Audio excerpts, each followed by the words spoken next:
Are you on camera too? Yes. So they can see your beautiful coat? Yes, I think so. So my first question for you is, it's a Christmas album. So one thing that you like about Christmas and one thing that you don't or you hate about Christmas. I like the way it looks. I like the way the house looks decorated, and I like when people come over. What I don't like is writing the notes.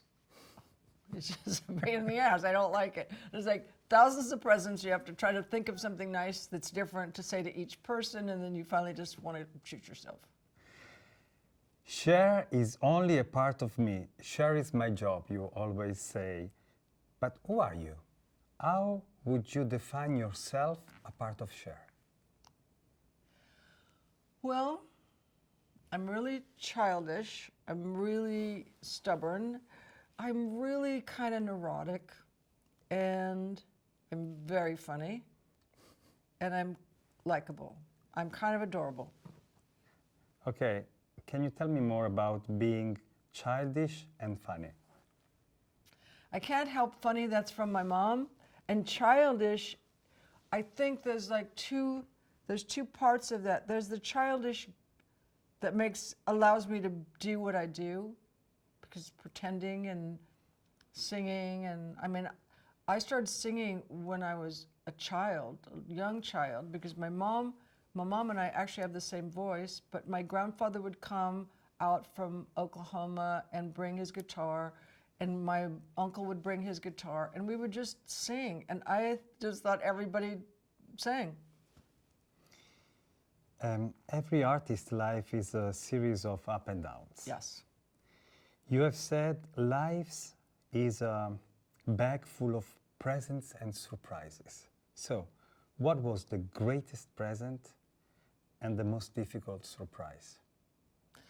Well, getting dropped from my record company was kind of I actually got dropped from my record company, and my manager dropped me on the same day. Oh. And my manager said, "My self-esteem is too tied up in your success, and I don't believe in you anymore." So with that, Jennifer and Rebecca, my assistant and her sister, we went off to England because Rob Dickens, who was the head of Warner's UK, said, "I believe in you, they're wrong," and we did believe. So much for that, for my manager and my record company. But now they have new people, and the new people are amazing. I never was treated so well. And what was the greatest present? Oh my goodness. I guess the greatest present was my children. Age is just a number. And you have mentioned many times in your interviews about a phrase, a quote that your grandmother was saying when she was looking herself in the mirror. Who is that old lady? Yes. How much important is living the age and not counting the time? That was more my mom's thing. My mom was so good at it. My mom used to say this ridiculous thing, if you don't pay attention to age, it won't pay attention to you, which I think is ridiculous. But yeah, age is a real pain in the ass. It kind of makes you have to overcome it. You have to overcome age, you know, because otherwise it will take you, you know, into a place you don't want to go if you're an entertainer, because people are always looking at you. So you have to kind of pretend your way out of age. You have to kind of not let it matter. Is it possible? I don't know. Zumba, hiking, gym. It is true that you are still killing yourself in the gym. Yeah, oh God, yes. I love to go to the gym. It's part of my life, and I have a new teacher now who's fabulous, and no, it's been my lifestyle forever. I wouldn't know what to do without working out. Talking about the body of women, which is in the center of the revolution today, in your life you have been criticized, commented, judged. But How do you see this new era of inclusiveness, where the body of women is just their choice, and the body of the person is just his or her choice? How do you see this revolution? Well, first I have to start by saying in America, we're going backwards, I think. I mean, we've lost the right to choose for ourselves what we do with our bodies, but I think that, I mean, it shouldn't be a big deal that women are having more power. It just should have been the way it was. So we're just kind of, we're coming to the balance, not like so much going crazy, but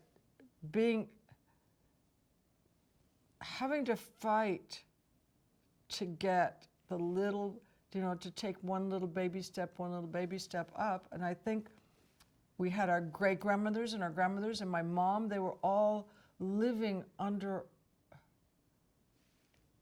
like restrictions for some reasons, It's like, I was talking to my friend once saying, how old will we be, how long will we be able to wear our long hair? How long will we be able to wear jeans? How long will we be able to wear short skirts? Because at some points, our mothers started to change. My mom cut her hair. My mom, and my mom was like a modern woman, but women had to do things that men didn't have to do. Women couldn't be a certain age when they made a movie. Now they can. Now Jane Fonda's 80 and they're making movies. So it's the rules that we have to kind of bend them, and while no one's looking, we break them. You have been an activist and a loud voice. You have criticized Trump. You have been attacked for that. How can an artist, how can we convince people to go back voting and to be progressive, to be not afraid of diversity?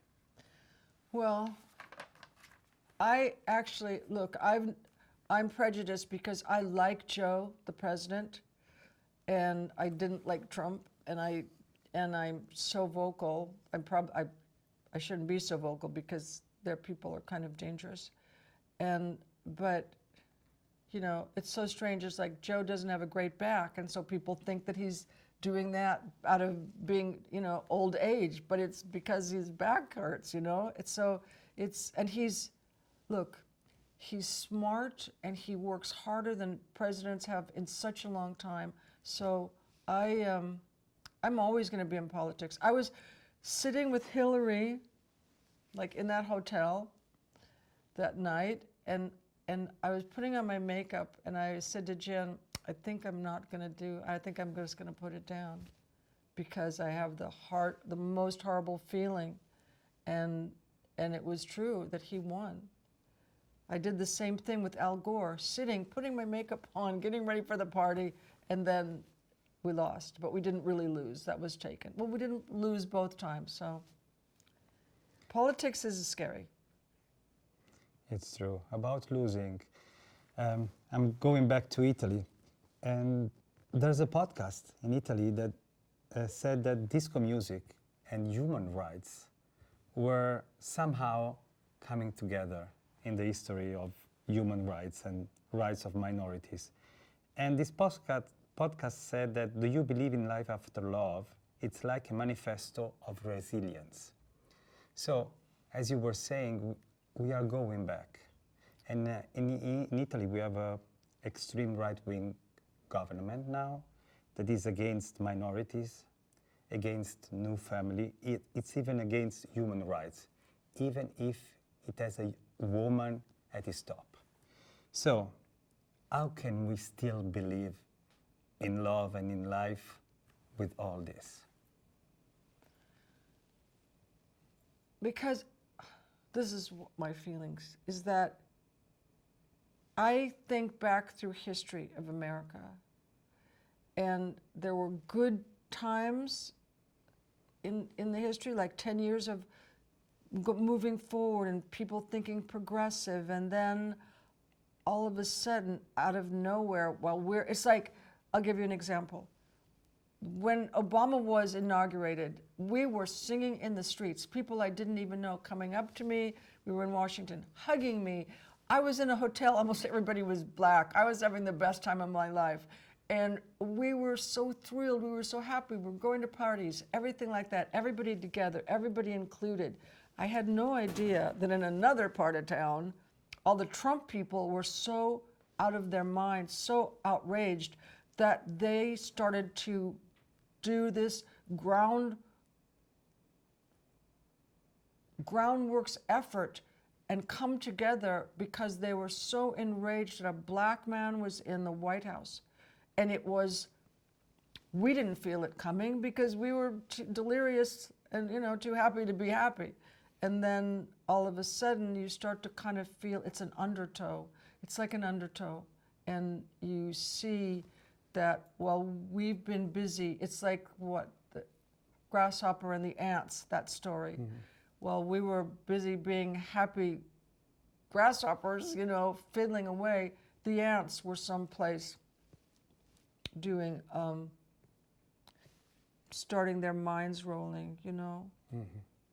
I had a friend, just an acquaintance, she worked for the CIA or the FBI, and she had gone into a white supremacist group to infiltrate them, to give information to the FBI or the CIA. And so she was telling me all these stories because I was thinking about making a movie of her life and playing her. And so, and she's like this little thing and blonde. And so she was telling me about all the things that happened in this group. And she said, and there's many of them. She said, there's groups all over. And she was saying like the things that they were doing to undermine, you know, our society. And then I said, well, if there's so many of them, then why aren't they doing things all over all the time? And she said, I said, why aren't they, you know, why aren't they working together to just, you know, make their network all over America? And she said, because they hate each other. She said, but if any man ever came that could join them, she said, we would be in real trouble, Cher. And one man came. Going back to some more, something more fun? Yes. You have inspired many artists, but today, Lady Gaga, Beyonce, Rihanna, Cardi B, who do you like? Who inspires you? Like everyone's younger than me, so all I think of them as the girls. But like Sweetie and Pink and Rihanna. I mean, there are so many young artists, and you always get renewed by new ideas and new thinking and new styles. And it's like my boyfriend produced one of the tracks on my album, and it's very, and Tyga, who's a huge rapper, he's rapping on this particular cut. So it's something that people are not going to be expecting, but it's also something new, and I want to be in, like, I want to feel something new in my music. But so I'm inspired by so many things that I just hear, you know, like you're just listening and you hear music and you hear a commercial. There's a beautiful girl who's a guitar player. She's a fabulous singer, but she plays guitar in a commercial. And the people are doing the commercial over here, and she's just sitting on a couch playing and singing the guitar. So there's all kinds of fabulous things going on. Talking about your boyfriend, what have you learned from your relationships with men, and what makes you fall in love? Well, this is my anniversary. I fell in love last year at Paris Fashion Week. But repeat the first part of the question. So, first part, what have you learned from your relationships with men? Oh, almost absolutely nothing. That was too easy. So, what makes you fall in love? I don't know. It's something that just, it's invisible.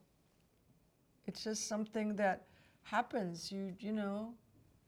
I mean, I would have never, if someone on paper, like I always think of love on paper, because on paper it always looks good if it's right. But when, like Alexander and I on paper, I was looking at him because my Turkish friend said, Cher, look at that man, he has diamonds in his teeth. Go ask him. Go ask him. I said, go ask him what? She said, well, just go ask him why. So he has white hair and he has tattoos all over and he's got these he has diamond teeth. It's not a grill, it's real. He's committed. So I went over and I'm just like looking at him in pieces. I didn't really see him. And then I saw him and said, oh, how are you, whatever. And then he got my number from my friend, which I'm not that happy about. But so we started texting, so I knew who he was. But it's a thing that happens, you know, it's something like you see someone and something happens. It's like, I don't know, stardust. A lot of times it's very dangerous to fall in love under stardust, but whatever. It is, I agree. You have lived the transition of your son, Chaz. The whole society is living today a transition from an old world to a more open culture. How do you see this change? I see it as a tug of war because as many of us who have been open for a long time, right? But and inclusive and wanting everyone to, like, because everyone brings something from their culture or from their who they want to be or who they are, and they bring it together. So in one way we started making the climb forward. You know, we started making the move forward, being able to say who we were, being celebrated for just humanity, you know, seeing great artists, seeing great art, seeing everything, pushing ahead, and then all of a sudden we get people and circumstances and leaders who just want to get rid of it, destroy it, take away people's cultures, take away their identities. They want them to be straight and Christian, and if you're not that, you could be in trouble. If you could turn back time, yes, and meet that little girl that were you, and if you can give her only one advice, what is that advice? It's not hard for me. I'm just trying to pick which one. Okay. I would say, because this is how I feel, when you grow up, you have to be like a bumper car. Do you know what a bumper car Yes. is? Okay. So when you hit a wall, you don't keep going that way. You back up and you just go another way. And you always are going to have to be doing that your whole life. You're going to always hit walls and you're going to have to go another way. Which was the hardest wall that you have hit? Oh, God. That would take us, we'd have to make a series out of this. Why not? Because Let's do it. I mean, oh gosh. Well, Sonny was a mixed bag. So there was a lot of good and then there was a lot of not good. So that was hard because that was like you never knew when you were going to hit it. And then when I left him, I met him when I was 16. I left him when I was 27. And I'd never really done anything. I'd never really made a decision or a choice or anything. I didn't know what it was like to be grown up. So then I go out and I start making all my mistakes that I would have made at 16 in public, which was a bitch. And then I got dropped by 2 record companies. I had to start working. I'd never worked by myself. It was really hard. I was really frightened. I had to make up, not a new character, but I had to enlarge who people thought I was, because when I was with Sonny, I was just that big, you know? And then I had to become that big and find out who I was, and also not find out who I was. I had to grow into what I wanted to do. Who are the person in your life that made yourself as you are today? My mom. How? My mom was tough. My mom was beautiful and great and funny, and she could be such a bitch sometimes. But all of those things, I mean, I am my mom, new version, you know? So I'm definitely my mom, but a little bit, I don't have a bad temper. Like, My mom and my sister have bad tempers. I just don't. In that way, I'm like my dad, who doesn't have a temper at all. When was the last time that you have cried? This morning and yesterday morning. I just was too finished. I just kept thinking, I can't keep doing this. I can't keep doing this. And yesterday I was really crying, but I don't really remember why. I just woke up and was crying. I was just tired and overcome, you know. It's like I'd done Fashion Week. I think Fashion Week did me. And I was having a great time, but it was just also too much of a good thing. What makes you happy? Oh, Malibu makes me happy. My kids make me happy, but that's a mixed bag too. You know, children are going to be who they are. And Alexander makes me happy. And this album makes me happy because, and I say this all the time, but you know, true things are said for a reason. I'm not a Cher fan, really. I mean, I like doing the work, but I'm not really much of a Cher fan. But I like doing this, and this album was a pain in the ass too. We had deadlines that we couldn't meet, and I helped do all of the editing, and it was just a nightmare. And nobody was behaving. Everybody was not behaving. And like, Michael Bublé was in Argentina, and Darlene was in New York, and Cindy was in New York, and Alexander and Tyga were in Dubai, and like trying to corral everybody to get this album made. But then I think this might be, maybe besides Believe, it might be the best album I've ever made. Because I didn't want to do a Christmas album. That's why I never did one. I have never done a Christmas album because I didn't want to do a Christmas album. So now I did this album, which is my version of a Christmas album. It might not be everyone's version, but it's mine. Last question. And now it's 2023. Imagine yourself in 2033. Where will you be? What do I care? I won't be here. I won't, you know, I'll wish everyone luck, of course, but I won't be here. Where do you want to be if you imagine yourself in the future? I don't know. Just having a good time, just being childish. Thank you. Okay. Thank you very much. It's You're welcome. beautiful answers. Thank you.